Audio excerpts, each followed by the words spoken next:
Welcome, moms. Welcome to Inside the Moms Club. I'm your host, Monica Samuels, and I'm here with my lovely co-host, Julie Orchid. Oh, so nice of you to say. Yeah, well, I always say Thanks. that. It's Friday. You look amazing, as we say here on the Moms Thank Club. you. Yeah. I mean, I feel refreshed. You look great. Thank you. Yeah.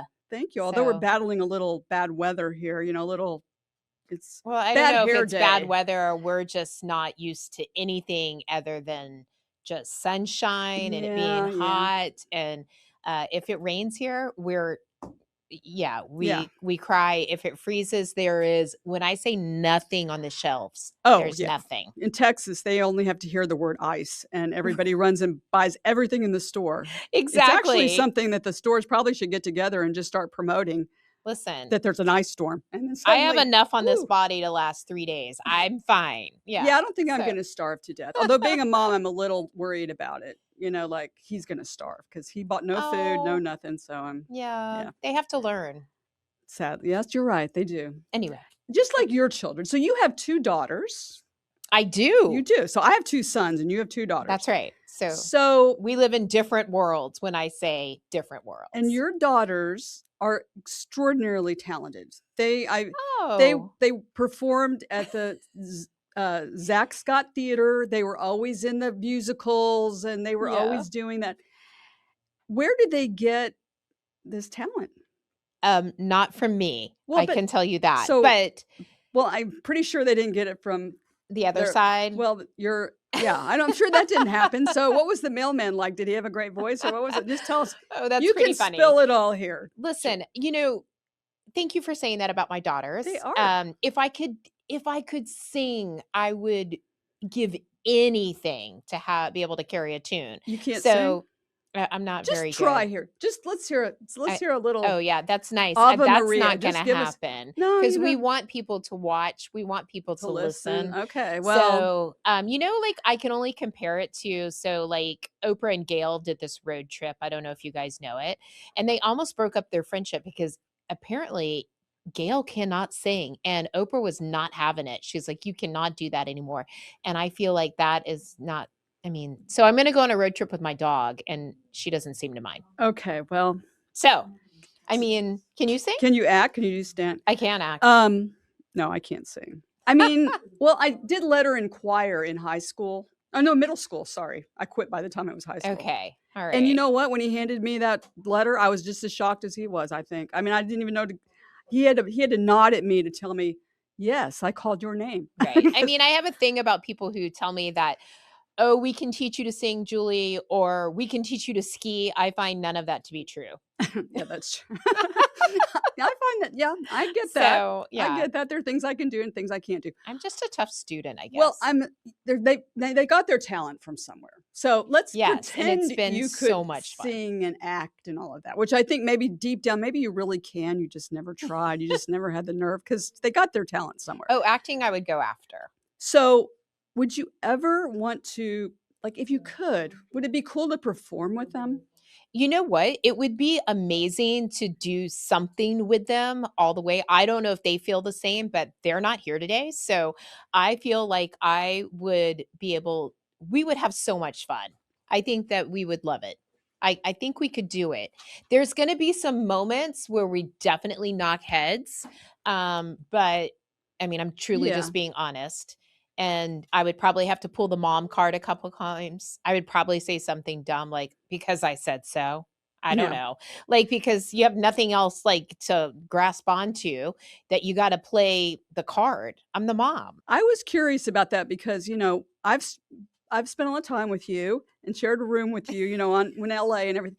And I have heard some discussion, around other school and things like that. So yeah, there might be some sarcasm in there when I'm talking to them. But it could probably be a good business. I'm going to say that you're a lot nicer to your boys, probably, but we're girls and people who have daughters know what I'm saying. Yeah, I don't have daughters, so I had sisters though, so I get that. Yes. We mostly fought about who was the prettiest, which is kind of hilarious because for all I know, the whole world thought none of you, but we had to fight about that all the time. Yeah. But yeah, the boys, they just hang up on you or just tell you. I find it a really cool gift that when moms and daughters can really jive and have this a positive relationship and a working relationship. That is a bonus. Let's find out more about that. Maybe Oh, after this okay. interview, you will be inspired to take some singing lessons and get your girls on the road. It That could be a trio. this is true. The orchids, This the flowers. I don't know what you Yeah, want to that's my call last yourselves, name. but it's pretty So, cool. that's an interesting band name. It, yeah, Yeah. well, we'll work on that. Well, today we are thrilled to have with us a dynamic and captivating mother-daughter duo known as O.N.E, the duo. Their Yes. acronym O.N.E stands for Observant, Noetic, Effervescent, which encapsulates their philosophy and approach to life and songwriting. We have Chiquita, the seasoned soulful mom, and Prana Supreme, the insightful poetic daughter of hip-hop legend RZA. Together, they are creating country music with a twist. I absolutely love them. Please welcome Chiquita and Prana, O.N.E the duo. Welcome, Yes! ladies. Yay! Hi. What an Hello. intro. Yeah. You liked that. Yeah. Well, we love you. We've been listening to your music. I've been listening to Guilty, and let me tell you something. I've just been singing it. And I'm going to tell you what, I'm a lawyer. I would have quit you in a minute. You're not guilty. I agree. He had it coming. you. That guy had it coming. God, Yeah, did. the totally. video is something else. Yeah, Love it. I just was like, and I've been just Thank singing that. you. I'm not kidding. I've been singing that all ever since I first heard it. I'm like, I'm not guilty. Yeah. Maybe I can sing. I just found out. Oh my goodness. Well, I mean, you had a tone there. You had a note. Thank you. Oh, Well, that's so nice. maybe they'll let me Yeah. join their band if that or their trio, or I guess it wouldn't be a trio. You have to kick one of your daughters out if I join, but whatever. I think one would gladly leave. So how did this start? How does a mother and daughter? Because you can see I'm having to prod Julie along here to even consider it. So how did this start? Tell us the story. Who wants to Yeah. Who wants to share? Like who is the best at this at telling your story? Is it Prana? Probably me. Okay, well let's hear. Yeah. Well, how did this Yeah. come to be? O.N.E the duo. When the duo came to be, which is why I feel like I'm the best to tell the story, was because I asked Mom to do this project with me. I was 14 at the time, 14 or 15. And my mom would host these huge jam session parties at her house. In Nashville, they call them like pick and plays, but for my mom, these jam sessions would be people would be freestyling. So everything would be off the cuff. You know, you never know what sounds would be made that night, and there'd be rappers and musicians, painters, poets, the whole nine. And so growing up, Mom would make sure it was an environment that was still somewhat kid friendly so that I could actually experience this. And she had one, which ended up being like one of her last big ones in California. We were living in Long Beach at the time.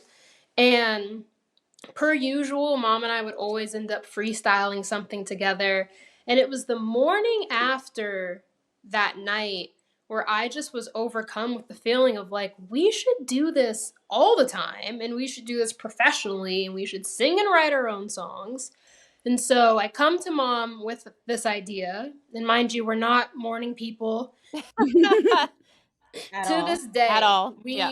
we honestly have like a strict rule that we do not talk to each other before noon if we can help it. Oh. Yeah, and it Julie, works. maybe because you should try that. I mean, I was like, I'm into that. Make a note. Yeah. I was like, No, yes, it's great. ma'am.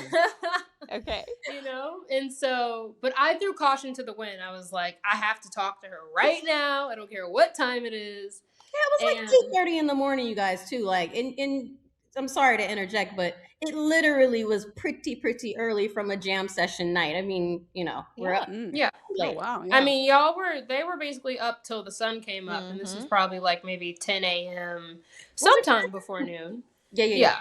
You know, I mean, when you went to bed at like 5 a.m., 10 a.m. feels pretty early. That's right. Oh yeah. Yeah. Okay. And so, anywho, I come to Mom with this idea, on to which she immediately says no. She says, no, why? Why would we do that? And I was devastated by that reaction. I threw a full-blown temper tantrum. Not a proud moment as a 14-year-old to have a temper tantrum. But I just felt so strongly that, like, I was giving her $1 million idea that she didn't even take a moment to think about. Yeah. And after some time, I really once I calmed down and mom asked me some more questions of like, okay, well, why do you want to do this? And I explained to her that even at 14, my parents had given me such a um, honest account of what being in the entertainment industry is like. And I felt like I didn't really have much naivete about what it took to be in the industry or kind of the vultures that can be in this industry. And I knew mom would protect me from that. And also, I've been calling my mom my best friend since I was 10 years old. And I felt like, especially at 14, you want to hang out with your best friend all day. So it's like, what if we made music all day and hung out all day? Mhm. And mom was like, these are pretty good points. Yeah. Yeah. Yeah, I think it you was were playing at her heartstrings is what I took Yeah, from and it. it Yeah. really did take that too, because it, like, to just go back to her saying she had a temper tantrum. You guys have to understand, this is not a young person then or the young adult she is now who has tantrums. She's very even. She can articulate her feelings very well. Like, so her storming out of the living room, slamming both doors that lead to her bedroom. Like, I had to kind of like follow after her. Like, wait, hold on, are you slamming doors? What is going on? Wow. Yeah. And pounding on the bed. It was a scene. It was a scene. Okay, and I Yeah. said, I was in the drama zone for sure. drama Wow. creeping in. And so I really kind of had to gather her together and really sit with her, like, hey, hold on, my bad, I did not mean to say no so quickly, tell me more about this. And it was like, even more than just the heartstrings, it was like she had been thinking about it somehow, you know what I mean? It was stuck in her subconscious some way. And again, she had been doing these jam sessions with me since she was 2 years old. I have footage of her Oh, with my yeah. band in New York, like singing the craziest high C note where everybody's like, oh snap, look at Prana, like she Uh-huh. hit the mess off that note, things like that. And so it definitely kind of opened me up to understand, like, well, the least I can do, one, is hear her out, and secondly, really set the stage for her to understand that what I do for a living, what her father does for a living, is Mhm. very different from the relationship she has with us as parent to child at that point. Even then, it was, she travels with us and has to go, be backstage, or has somebody to take her to the museums when we're city to city or country to country. But do you know about the 4 a.m. lobby call and Yeah. the 10 hours in the Sprinter? Do you really want to do that? Uh-huh. That just on a technical side. And then on a emotional personal side, I didn't want to risk losing the relationship that Prana and I had built over the time from her childhood up into her teens. And we hadn't had any of that weird kind of teen slash mom, Sure. headbutting and so on. We're a very communicative family anyhow. And I was very concerned that she was going to see who I am when I'm working. Who I am when I'm working is not the happy-go-lucky, come on, girl, oh, we're having a bad day, let's talk about it. It's like, no, you're having a bad day and we're at work, get over it. Yeah. Yeah. Yeah. Two different I'm sides I'm completely. I'm impressed with your skills as a mother, because on 3 hours of sleep with a kid asking that question and throwing a massive fit, I have a feeling Yeah. I know what I Thank would you have very done. much. It would not have Oh, ended it's up with us really being a nice. duo and singing together. So I'm impressed that you then took the time and you really you cherished that friendship that you really, underneath it Yes. all, that you had with her. That's great. Well, how long did it take from that moment to it becoming a reality where now you're performing and singing together and writing music together? Yeah, well, from the time that she kind of introduced the idea, it was 2015. And I want to say 2014, 2015, we made a trip to Nashville to just kind of soak the scene up and see what was going on. I put her through a series of kind of developmental challenges, essentially, like, a prerequisite of us even doing the project. She had to keep her GPA at 3.8 or higher. She had to stay committed to the extracurriculars that she already had. She was in all AP classes at school at the time. She was a sophomore in high school. So we had a year of me kind of just running a little pattern with her to see what she was capable of and what kind of pressure she could take at that point. And so June, I want to say, of 2015, so it would have been 2014, Prana. June 2015, we made a trip to Nashville just for a week, for like hanging out. I think I had a show in Chicago, and from Chicago we came down to Nashville and spent a week here. Did a writing session with Alicia Hoffman and Rebecca Lynn Howard, who are famously known in the country music space, fabulous songwriters. We had a writing session with them and a producer named Bar None, who was my only connect here in Nashville at the time, and kind of made our mind up then that, okay, we'll give it a little more time. In 2016, we came and made the move here officially and started working, kind of pseudo working on the project then in 2016. So it's been like 10 years, up from conception to, execution. Yeah. I mean, every day seems like it would be like, it's a grind every day. I mean, even though you've been doing it and working on it since 2016, you always have to wake up and this type of business. My daughter's trying to be an actress in LA. It's a grind. So, a couple things. I would love to hear who your inspiration is, like, and then also tell us about the name. It is so cool, and Mhm. what a way to describe yourself. So tell everybody what it stands And for. we confess we had to look up what one of the words meant, and we consider ourselves, I do anyway, I very mean, literate and very, Monica did better on the SAT than I So did, I was like, but "Oh, what does that mean?" yeah, So so let's hear it. Yeah, tell us who's about the that. inspiration and tell us about the name. Okay. I'll start with the name because the inspirations will be faster.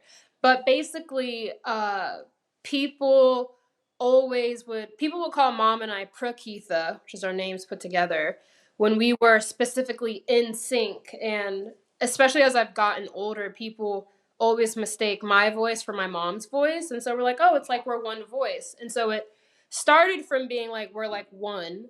And then Mom, of course, wanted to interject some more intention into it. And I think our family is just everything has to be intentional. Like nothing is by accident if we can help it. That's very And female. yeah. Very intentional. So go ahead. Exactly. And so Mom was like, well, let's make it an acronym and have it like represent our approach to life and our approach to songwriting. And so it really came about so naturally, which is observant, noetic, effervescent. And we always, are saying to like do the knowledge to a situation. So like make sure before you're speaking, you're observing, before you're acting, you're observing. You need to have that beat before you do something. And then noetic is in relation to mental activity. You got to use your brain. You got to be thinking. And then effervescence is that bubbly factor of just like we love life and we love doing this together and wanting to approach things with like radical optimism. Yeah, it's the glow. That's great. And Yeah. noetic was the one we had to look up, and of course it had to do with our brain. We didn't. Yeah. That's the one we didn't know.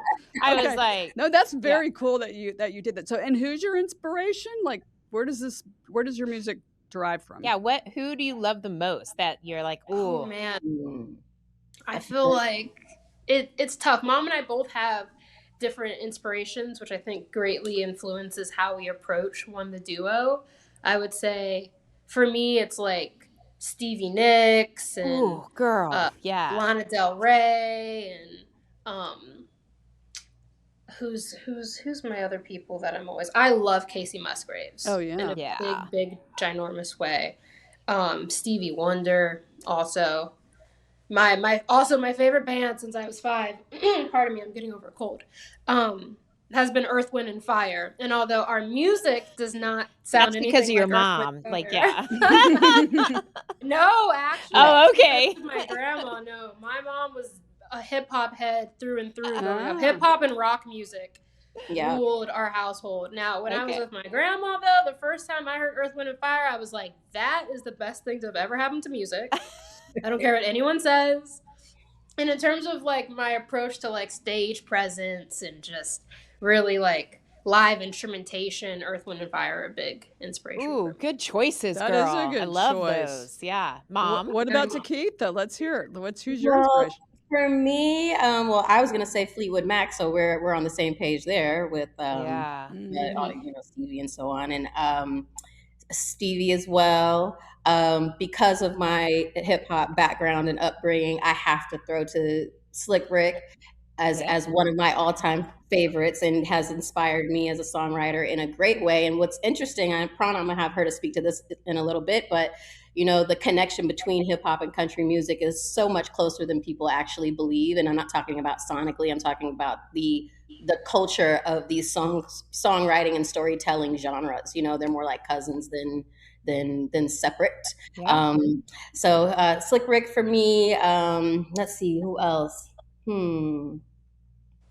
Oh, the Eagles, of course. Who Oh, could yeah. forget Oh, yeah. the Eagles? Journey. Ugh. There's Oh, so your dad rock bands. Yeah, yeah. Yeah, yeah, yeah. for So, sure. when you say country music with a twist, I know country music has had such an evolution. I actually 1,000 years ago, I practiced immigration law, and I had to get the visa for Neil McCoy's lead guitarist, who actually was from Niagara Wow. Falls, like literally across the road from he barely missed just stepping right on in.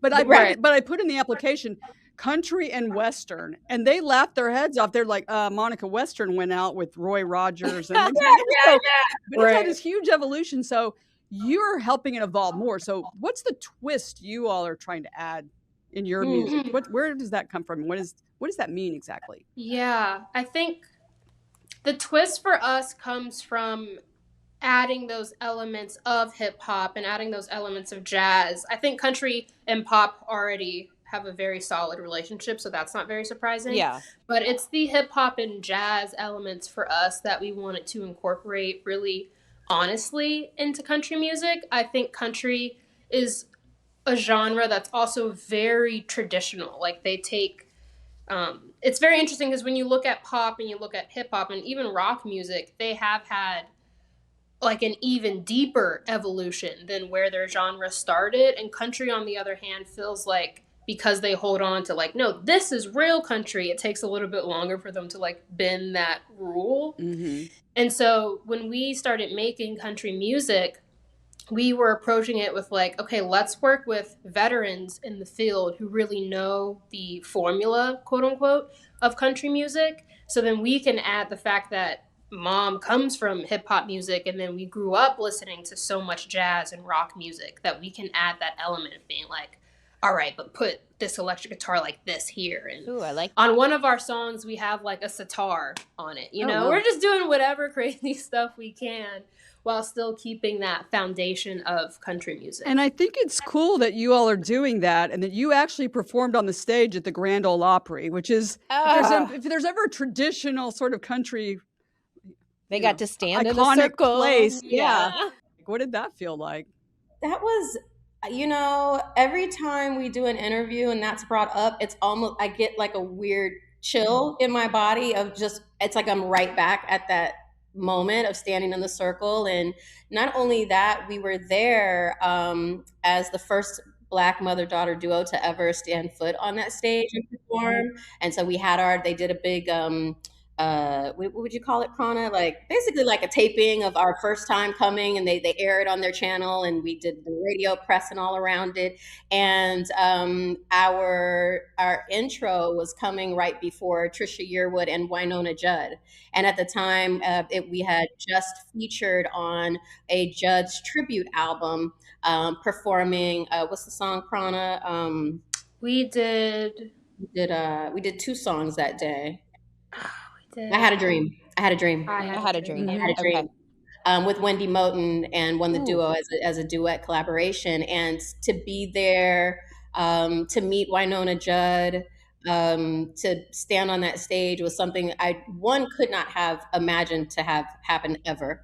And shout out to Jackie Marushka, our publicist, for making that happen, because these are things that takes years for people to get into position and to get the notoriety. And our team had done a really great job of like pushing us in the market for that entire year. And so to have our debut is something that I will never forget. And like even just getting dressed for it, and making our way backstage and seeing all the rooms, and they put us in they have the rooms backstage that are themed basically, and so they put us in like a women of country Yes. room. And it's honestly one of my favorite life experiences with my It daughter. really is uplifting. I mean, obviously, we've established I'm not a singer, but I did do that tour last year, and I know the rooms that you're talking about, and I Yeah. stood in the circle, and I was hoping that the talent would wash over me. Didn't happen, but the fact that you guys got to sing there is incredible. I mean, that's, They let people who go on a tour bus stand in the circle? That's not right. well, It's I a mean place of great honor, so I'm you saying. must But have paid anyway, extra for that. so for as a mom of 2 daughters, I would like to know how you guys manage each other, Oh, like yeah. your There's the business, business side of like it. you're both strong personalities, you have to be in this business, right? And Yeah. then like who says what and how do you guide each other when it comes to the business side, and then how do you decompress for the personal side? The benefit to our strong personalities is that they are pretty complementary to each other. I feel like we're strong in different sections. So like the things that overlap are great because when it comes to our business stuff, I feel like we are always on the same page. It you have to communicate a lot, even more than you would just as a normal mother and daughter because business is tied together. So it's like there is there's more responsibilities, obviously. So, like, there are moments where mom has to truly treat me like a business partner as opposed to like her daughter. So, it's like if I want to go to the movies, at least when I was younger, and I want to go to the movies, it'd be like, hey, business partner, but we have this, and this to do. And like those 3 hours at the movie, we actually need to prep. And there has to be an understanding too of like there's sacrifice on each of our sides, and there's so much respect for what each of us are putting into the project. I think our our main thing of why this works is the communication. Like you have to be able to say when something isn't exactly how you want or if you have another idea. And I think mom really, not I think, mom does provide a wonderful platform for me to say how I feel with no judgment. And I think that can be the difference between other mother daughter relationships is that it can be so, well, I'm the parent and you're the child, which means don't tell me nothing. And that just can't work if you're doing business together. Like I'm not here to be told what to do by my mom, and mom's not here to be told what to do by me. Like we're here to work together. Yeah, I agree with that. You know what I would also add to that is um, communication, where the communication is key. Respect within the communication is the anchor, right?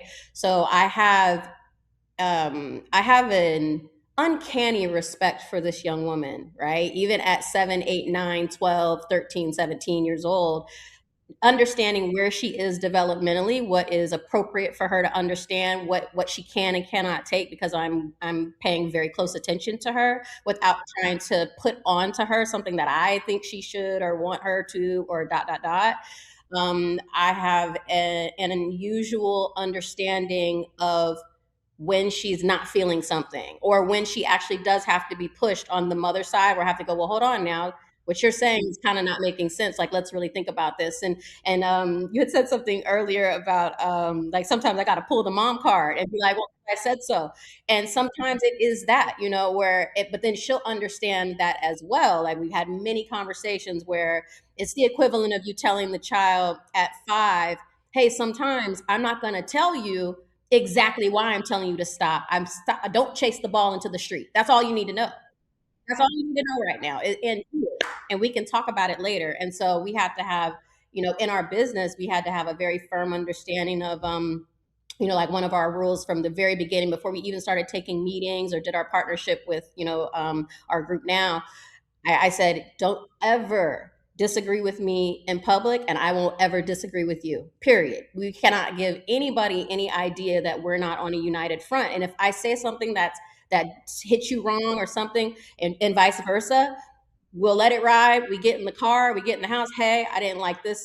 Actually, what you said was not accurate. It's this. And when we come back to the next meeting, I'll be sure to address whatever I said, and you'll have to be responsible to do the same. We have to hold ourselves accountable first and then hold each other accountable. And to Promise Point, we have a relationship and a history of doing that for so many years now that it's kind of like knee jerk, but we still have regular mother daughter stuff. You know what I'm saying? It happens often and always, and it will, because we are two different people. you I'm know. just I'm just so impressed. I mean, I think I'm just met you and listening to this, I'm like, to Keith is just like a model mom. Like she handles things so well. And Piranha, listening to her, I was like, Yeah. I would like to adopt her. I wish I had. If I had a daughter, it would be Piranha. Absolutely. Well, For we have sure. some women who would also like to ask you questions, and they are Zoomer moms. So, welcome, Zoomer moms. Welcome to the Moms Club. Let's jump into it. Okay, welcome, Zoomer moms. Lauren, welcome to the Moms Club. Tell us a little bit about yourself, and do you have a question for Takitha and Prana? I do. Hi, guys. My name is Loren, and I am from Shreveport, Louisiana, but I grew up in Los Angeles and I live in Miami now. I actually lived in Nashville for 5 years, and I moved from LA to Nashville too, and it was such a big change, but it was such an amazing change because everyone was so welcoming and nice and just fabulous in the creative community. So I'm really love talking to you guys, and you're very inspiring. So thank you for that.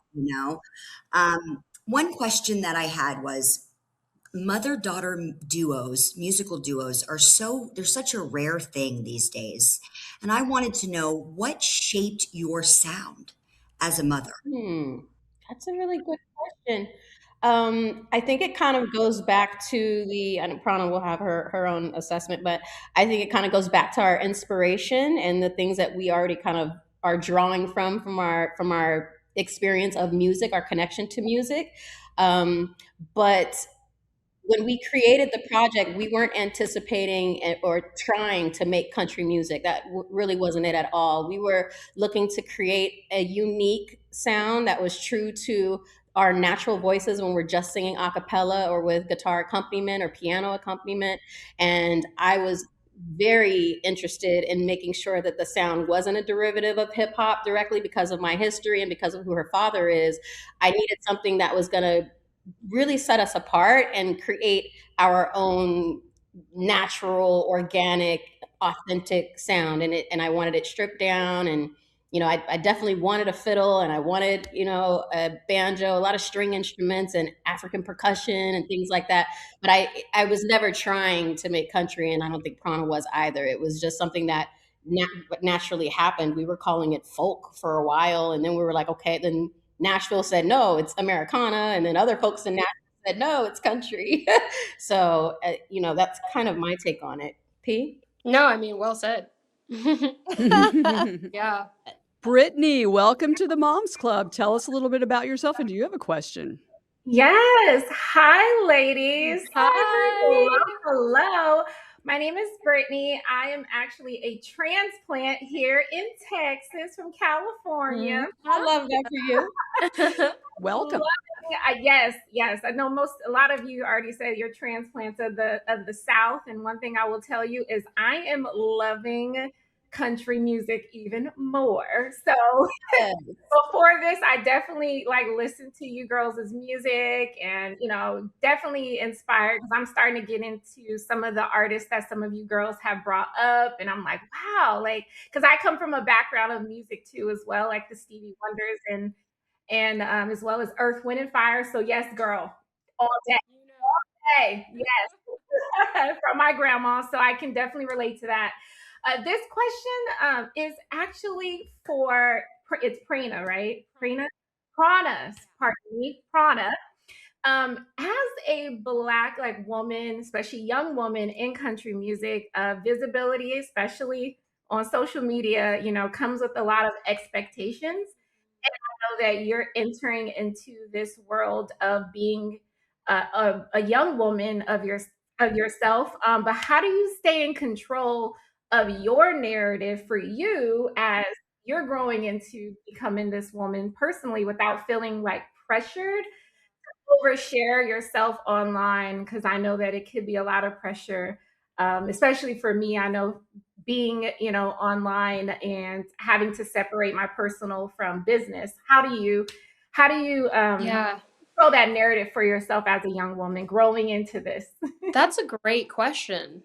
That is a really great question. I am I really do not love social media, and so I think my strong personality has forced me to make sure I have really strong, what's the word I'm looking for?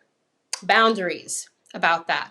And so I think for me, I have to understand that it's my career and it's my life. And although there is definitely outside pressure of like the label will tell you you need to do this, and then people in comments will say you should be doing that.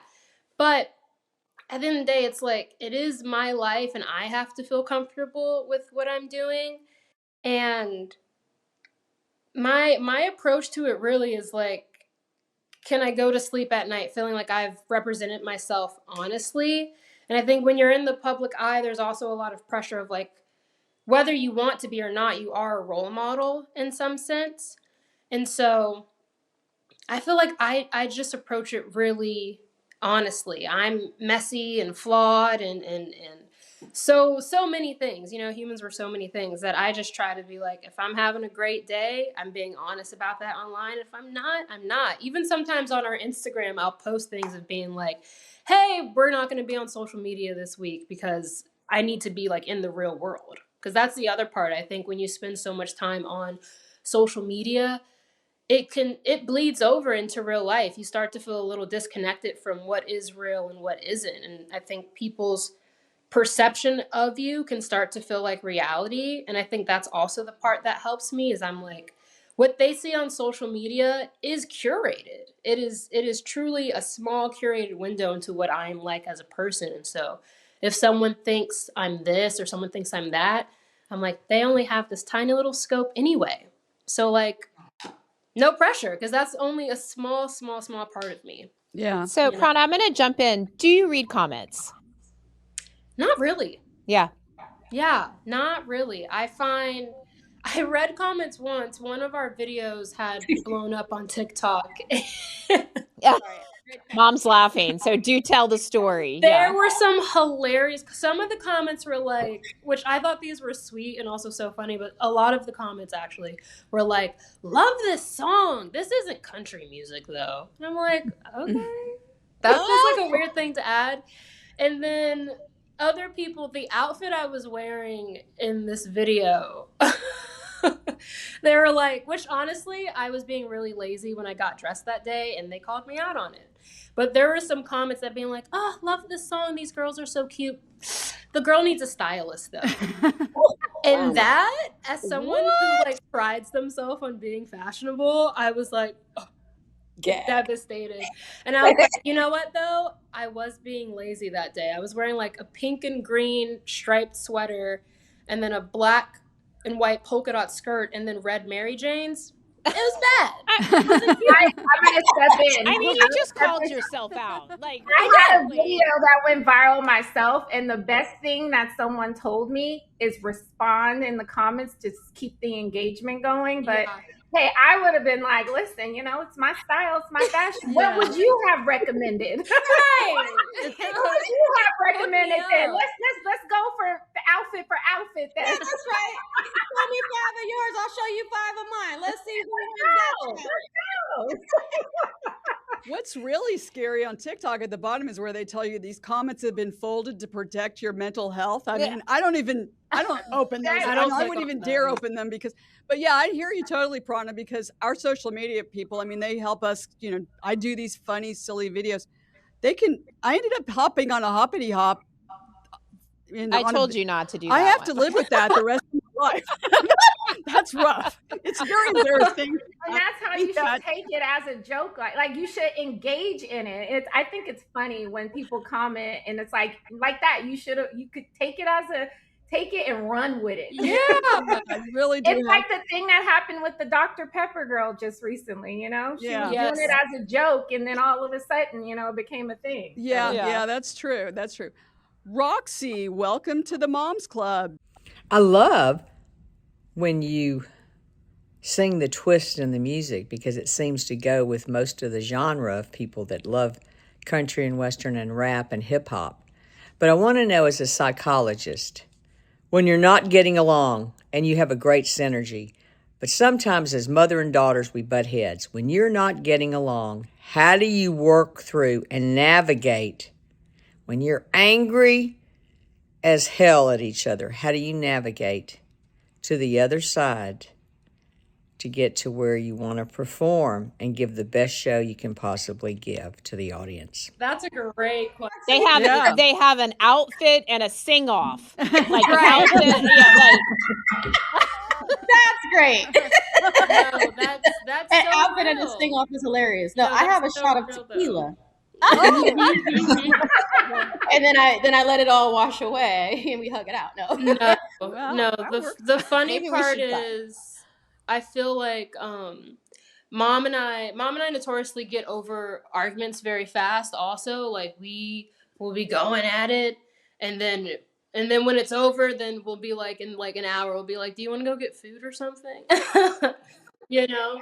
But no, that's a great question because in the times that has been the case where it's just been like we were butting heads about something, or I think on show days especially, things can be so chaotic that it's easy to get irritable. Honestly, being on stage, you kind of just gotta lock in. Right. Well, because here's the thing. Before we even get on stage, we pray before we go on stage with the band. We have like our main band, and they're always with us. And um, generally, we're all like cousins to each other, like siblings and cousins. So they see us kind of going back and forth and stuff. And there's always one who starts laughing because everybody thinks when we're arguing that it's the funniest thing they've ever seen, because our style of arguing is not bickering. Our style of arguing is, we sound how we sound right now, basically, except we're arguing. And everybody's like, wait, what's going on? But are y'all arguing right now? Is that what's happening? Well, I think they also find it funny because of mom and I's like reactions and then like the vocabulary we use. Because mom and I call each other girl a lot. So when people think I'm on the phone with my mom, they think I'm talking to my sister. They'll be like, "Girl, what? No, I wouldn't." And so when we have arguments, they'll be like, "Girl, you're not even listening to me right now." Yeah, no, I'm notorious for on show. So Prana, if you can't tell, like I said earlier, she's very even, very, she can read the comments because she's not tripping. I cannot read the comments, period. I take everything personal. I'm ready to fight. So she tends to, like, if on a show day, she's blowing around the house like, "Hey girl," the makeup artist is there and she's got her tea or whatever. And I'm like already, I probably have had 3 meetings already. I'm still dealing with the executives. I'm doing all the things. And so I get frazzled until it's like time to set our foot on the stage. So she, in my defense, she actually is the one who kind of brings the energy down. So if we are bickering, she kind of is like, "Girl, everything's okay." It's really humbling as a mom is that when the child is directing you or brings you ground zero, and I find that happens a lot to me.